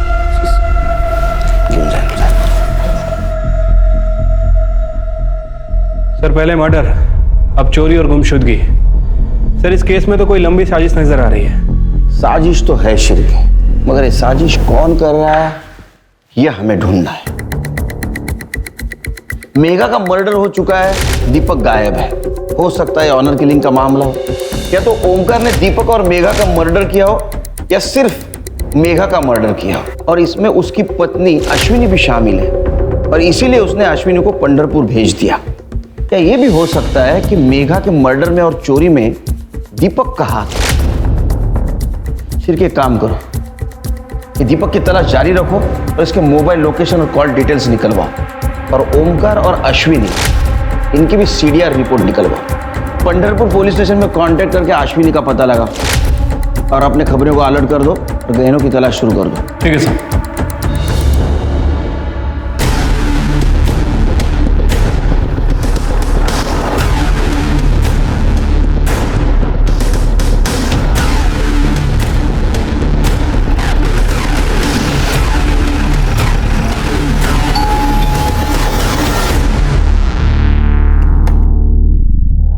सुबोध आप ही हैं? हाँ। राहुल गोलटकर ने आपसे गैरेज खरीदा था? हाँ। कितने रुपए में? 5 लाख में, लेकिन उसने अभी तक पैसे नहीं दिए। उसने गहने गिरवी रखे हैं। तो गहने गिरवी रखे हैं? जी। गहने हैं घर में? जी। दिखाइए।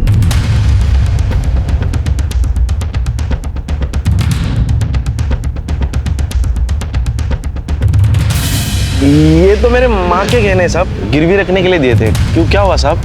अभी पता चल जाएगा। अरे सर क्या हुआ साहब?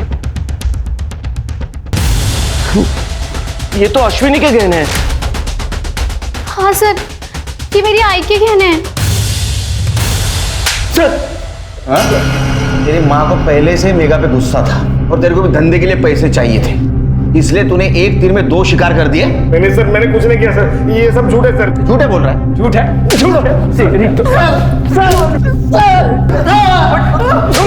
खड़े रहे, सीधा खड़े रहे। क्या ऐसा तो नहीं कि मेघा को पता चला तो तूने गहने चुराए और तेरे को भी डर था पकड़े जाने का, इसलिए तूने मेघा को मार दिया? ये सच है कि मैंने गहने चुराए, लेकिन मैंने खून नहीं किया। मैं उस दिन 18 तारीख को तकरीबन 12 बजे के आसपास घर पे गया था।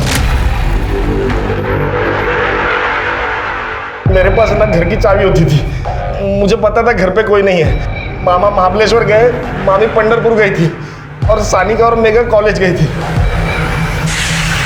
मैंने सिर्फ गहने चुराए और गिरवी रखे। जब मामा ने तुझे और भरोसा ने चाबी दिली होती और तू उसके घर में घुस के तिजोरी से गहने उड़ा लेगा, हाँ? और बोलता है चोरी नहीं किए? इसको मारो और इससे मेघा के मर्डर का सच उगलवाओ। मैंने खून नहीं किया साहब, मैंने खून नहीं। राहुल को मेंटली और फिजिकली तोड़ा, लेकिन फिर भी राहुल ने मेघा का मर्डर नहीं कबूला। नासिक पुलिस के कहने पर पंढरपुर पुलिस ने अश्विनी को ढूंढने की बहुत कोशिश की, लेकिन कुछ पता नहीं चला। मेघा का बॉयफ्रेंड दीपक दातार अब तक फरार था और इन सारी गतिविधियों के बीच में सानिका ने चुप्पी साध दी। लेकिन सच और जुर्म छुपाए नहीं छुपते। जब जिंदा लोग अपने मुंह पर ताला लगा लेते हैं तो लाश खुद अपने लिए इंसाफ की दुआ करती है। सर बॉडी इस बेडशीट में लिपटी हुई थी और पूरी तरह से डिकम्पोज्ड हो गई है। आसपास सर्च किया, कोई वेपन वगैरह नहीं मिला है। घरची चादर आहे। गाड़ी में बस इनके घर की बेडशीट, मतलब मर्डर घर में ही हुआ है। बाद में बेडशीट में लपेट कर यहाँ लाश को फेंक दिया गया। सर ऐसा भी तो हो सकता है कि मर्डर कहीं और किया गया और घर वालों को फंसाने के लिए घर की बेडशीट यूज की गई, क्योंकि सर घर से गहने चोरी हुए हैं। बेडशीट चुराना कोई बड़ी बात नहीं है। लेकिन चोरी भी तो हुई है, मर्डर की वजह चोरी भी हो सकती है। तो एक बात समझ में नहीं आ रही, ये औरत पंढरपुर जा रही थी तो इसका मर्डर नासिक में कैसे किया? एक काम करो, ओमकार से इसका मोबाइल नंबर ले लो और लोकेशन और कॉल डिटेल्स निकालो, बॉडी को पोस्टमार्टम के लिए भेज दो।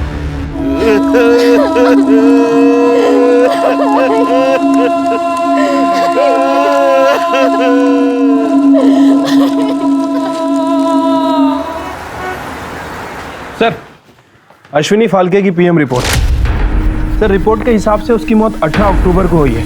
गला दबाकर मारा गया और सर के पीछे चोट का निशान है। डॉक्टर का कहना है कि जमीन पर गिरने की वजह से आए हैं। सर ये अश्विनी के नाखून में किसी के स्किन के ट्रेसेस भी मिले हैं। कातिल भी हो सकते हैं, स्ट्रगल के वक्त आए होंगे। लेकिन सर अजीब बात है कि किसी ने पुलिस कंप्लेंट ही नहीं की। सबको यही लग रहा था कि वो पंढरपुर में है। एक काम करो सिरकी, पंढरपुर जाने वाले हर बस में अश्विनी फाल्के के बारे में पूछताछ करो। ठीक है सर।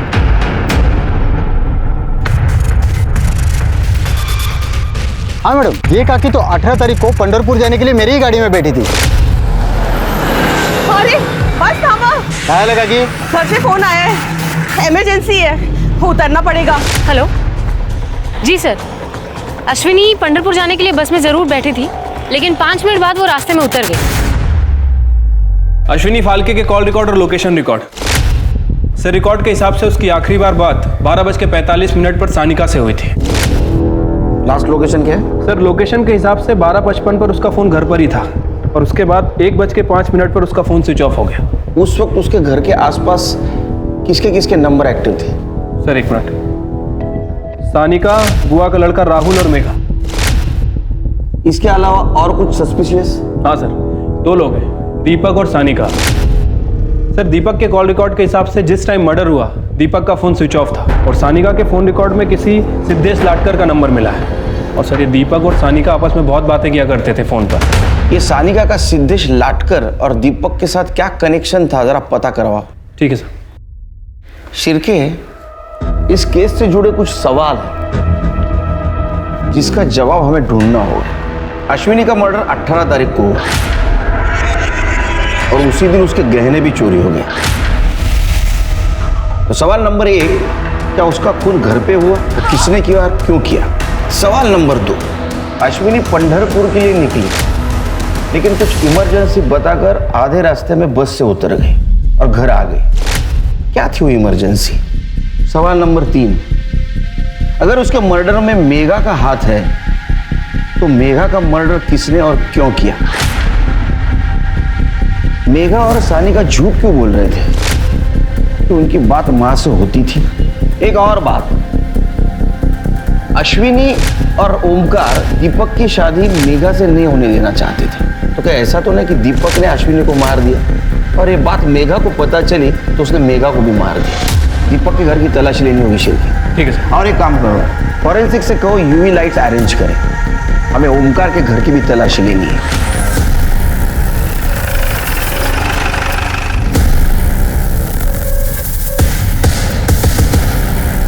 दिख रहा है कुछ? साहब घर से बात भी आ रही थी और ये बात मैंने मेघा को ही बोली थी। आपके घर से बहुत बात आ रही है। बात? नहीं। इनके अलावा और किसी को बदबू आई? हाँ, हमें भी आ रही थी। अच्छा, उस वक्त घर में और कौन कौन था? और उस वक्त मैंने मेघा और सानिका को देखा था। सर ये देखिए।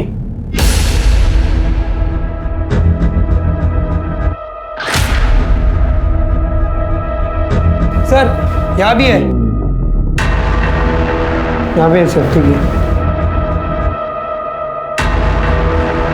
शिरके, ये ब्लड ट्रेसेस अश्विनी फाल्के के ब्लड से मैच करके देखो। मुझे यकीन है ये ब्लड अश्विनी फाल्के का ही है।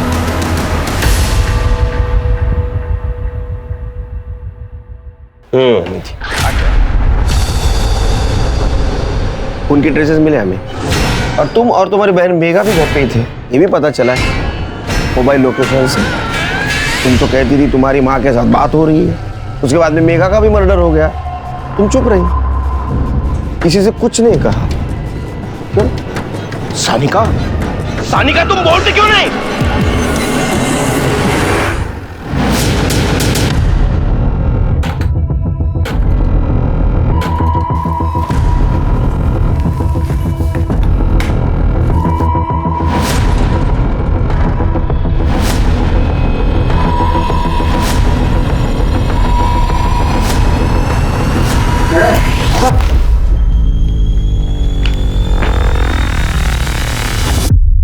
ये रही तुम्हारी अबॉर्शन की रिपोर्ट, दीपक के घर से मिली।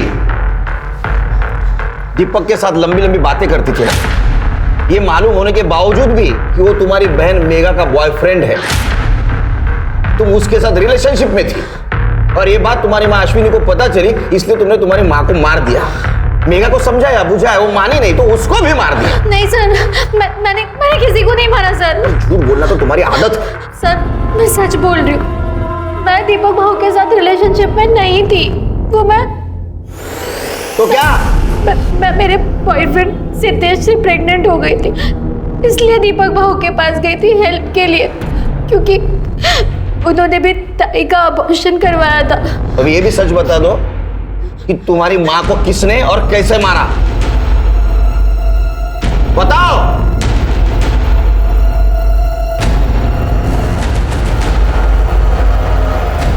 मेघा ताई ने।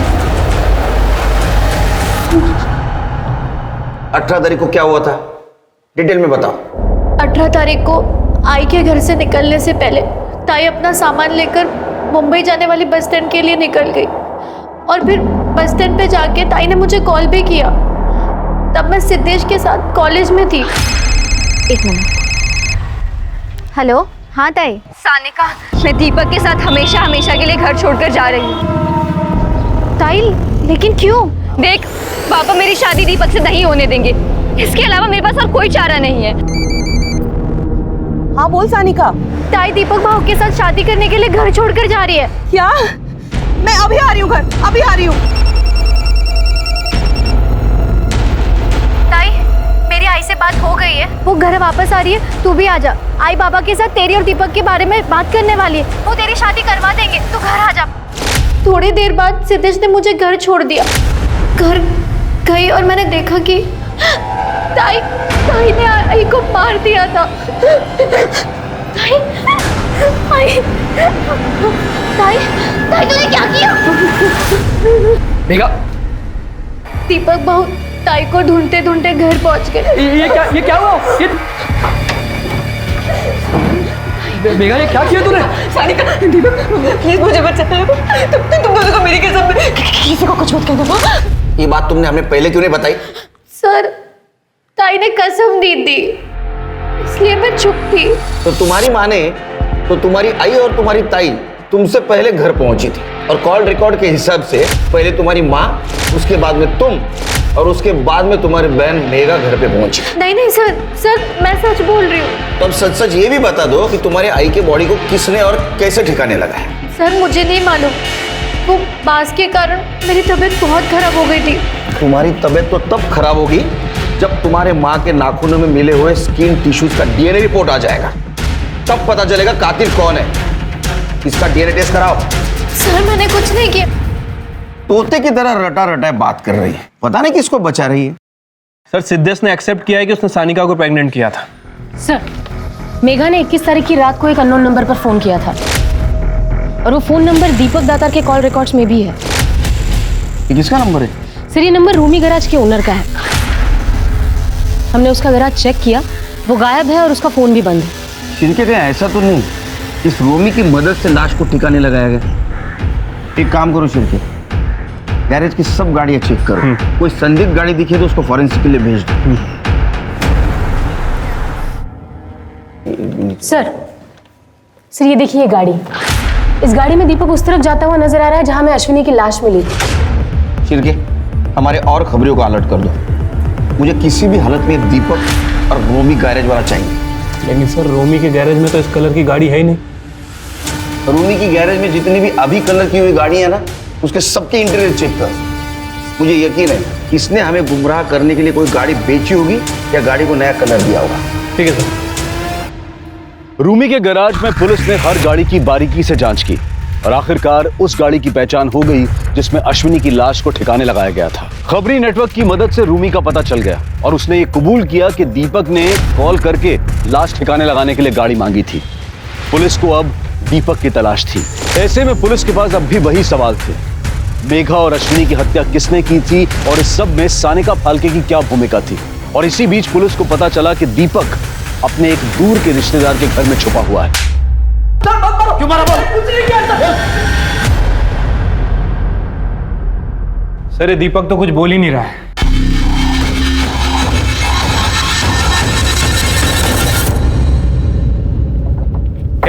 राहुल का है? राहुल का है? बोला उसे इधर। सर अभी तो यहाँ नहीं है, वो एक हफ्ते के लिए बाहर गया है। फोन लगा उसे, मुझे उससे बात करनी है। मेरी गाड़ी सर्विसिंग के लिए लेके गया था, बोला क्लीन करके आता हूँ और बगैर धोए मुझे दे दी। क्या हुआ साहब? मेरे गाड़ी में खून लगा है। लगा? सर ये देखिए। इसे बाहर निकालो और लैब ले जाके टेस्ट करो। जिस गाड़ी की मदद से तुमने मेघा के बॉडी को ठिकाने लगाया वो गाड़ी मिल चुकी है, उसमें मेघा के ब्लड के ट्रेसेस भी मिले। अब सच सच बताओ मेघा को क्यों और कैसे मारा? हाय सांगू साहब, मेघा गलती से मर गई बेचारी। 22 तारीख को मेरे यहाँ नाश्ता करने आई थी वो।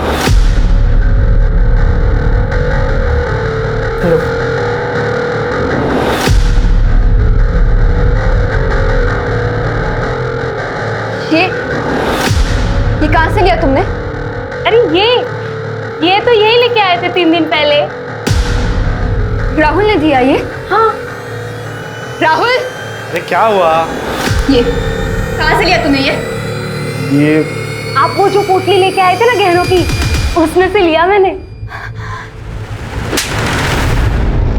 मेरी आई ने तुझे बेटे जैसा समझा और तूने उन्हीं के गहने चुराए, उनका खून भी कर दिया और अब मुझे यहाँ ये नाश्ते के लिए बुलाया। मामी मर गई? मैं अभी पुलिस के पास आ रही, तेरी कंप्लेन कर। मेरी बात सुनो मेघा। उसके बाद हमने उस कार को भी छुपा दी। गलती तो हो गई। ओमकार और अश्विनी को मैं जितना जान पाया हूं, तुम्हारे परिवार से बहुत प्रेम करते थे। तुमने बेवजह गहनों की चोरी की और तुमने बेवजह मेघा को मार दिया। देख बाबा, क्यों मार रहा है इसको? उसको गुड न्यूज देनी है। सानिका ने सब कुछ सच सच बता दिया। सर ये हो गई वो, मैंने अश्विनी करके को मारा, उसने मारा है सर। मैं तो सिर्फ गहने चोरी करने के लिए गया था। लेकिन सर जब मुझे गहने नहीं मिले तो मैं नीचे चला गया और देखा तो अश्विनी काकी की लाश पड़ी हुई थी और सानिका उसके बाजू में बैठी थी सर। उसके बाद मेघा गई। सर आज अगर मेघा जिंदा होती ना, आपको सब कुछ सच सच बता देती, यकीन मानिए सर। हमने सानिका को बचाने की कोशिश की, ये सोचकर कि बेचारे से गलती हो गई है, लेकिन वो तो मुझे ही फंसा रही है सर। कौन किसको फंसा रहा है जल्दी साफ हो जाएगा। अश्विनी के नाखूनों में कातिल के स्किन के ट्रेसेस मिले, उसका डीएनए हो जाएगा, रिपोर्ट आ जाएगा और तेरा डीएनए रिपोर्ट भी आ जाएगा। इसको डीएनए टेस्ट के लिए भेजो। आज मैं आपको सब सच बताती हूँ। उस दिन जब मैं कॉलेज से घर लौटी,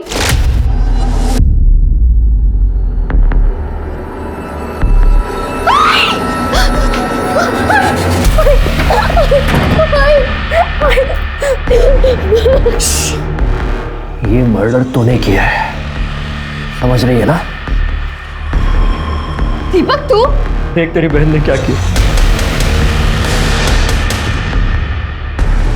3 दिन आई की बॉडी के साथ घर पे रहे।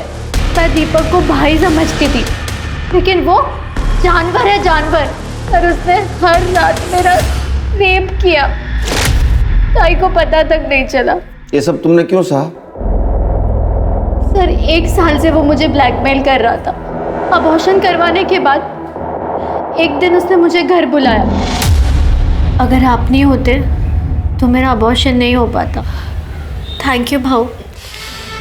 अरे सब भाव मत बोला करना, अच्छा नहीं लगता ना। मतलब मेरा दिल आ गया है तेरे पे।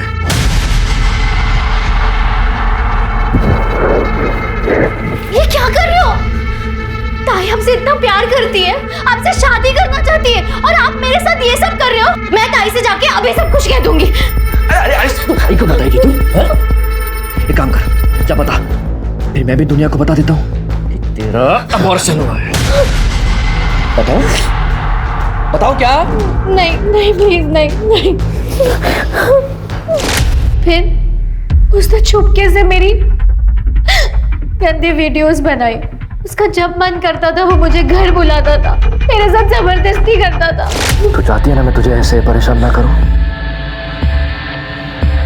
तो एक काम कर, जा और अपने माँ के गहने लेके आ जा।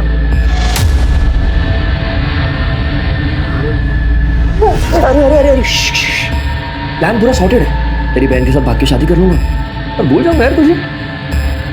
अरे नहीं, अरे आदत है मेरी ऐसे भूलना। मैं चोरी नहीं करूंगी।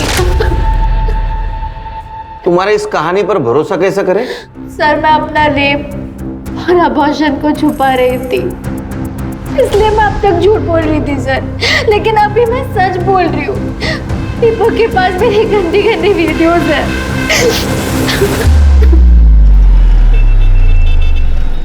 शिरके सर, अश्विनी के नेल्स में मिले स्किन ट्रेसेस की डीएनए रिपोर्ट।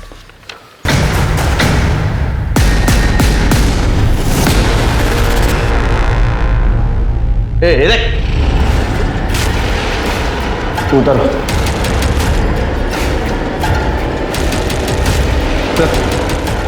अंदर ये लेटर मिला है। अश्विनी काकी को मैंने मारा है। जब मैं उनके घर गहने चोरी करने के लिए गया तो मुझे गहने नहीं मिले, इसलिए मैं गुस्से में नीचे की ओर चला गया और देखा तो अश्विनी काकी मेरे सामने खड़ी थी। दीपक तू, तेरे गहने का है क्या? तू यहाँ क्या कर रहा है? बता, तेरे गहने का है? पूरा घर ढूंढा, कबर्ड ढूंढा, कहीं पे भी नहीं है। क्या? गहने तो ऊपर ही रहते कबर्ड में। नहीं है। मतलब तू नहीं चुराए हैं? तूने ही मेरे गहने चुराए। मैं अभी पुलिस को फोन करती हूँ। तूने चुराए, मैं अभी पुलिस को फोन करती हूँ। पुलिस को क्या फोन करेगी तू? पता तेरे गहने का है? मुझे नहीं पता, तू नहीं चुराए होंगे मेरे गहने। देख, सानिका आई और उसके बाद मेघा, उन दोनों में सानिका बहुत कमजोर थी और इसलिए मैं उसे फंसाता रहा। मैं जिंदगी में बहुत लोगों का गुनहगार हूं, इसलिए मैं खुद की मौत मरना चाहता हूं, क्योंकि कानून मुझे हर एक मर्डर की सजा नहीं दे सकता। बॉडी को पोस्टमार्टम के लिए भेज दो और इसके केस की डायरी आज के तारीख में बंद कर दो। ठीक है सर। सर वो सानिका, उसका क्या करना है सर? उसकी जिंदगी बर्बाद हो जाएगी, वो समझा के छोड़ दो। एक हंसते खेलते भरे पूरे परिवार में बेवजह ही 2 जानें चली गईं। अब शायद ही कभी फाल्के परिवार अपनों के इस गम से उबर पाएगा। आज के समय में सतर्कता को अपने जीवन का हिस्सा बनाना बेहद जरूरी है, क्योंकि जुर्म कभी भी और किसी के साथ भी हो सकता है। अब मैं अनूप सोनी आपसे विदा लेता हूं। फिर मुलाकात होगी क्राइम पेट्रोल सतर्क के ब्लैक हेडलाइंस अध्याय में एक और नए केस के साथ। और याद रखें, क्राइम और आपके बीच में सिर्फ इतना फर्क है कि आप कितने सतर्क हैं। सतर्क रहें, सुरक्षित रहें।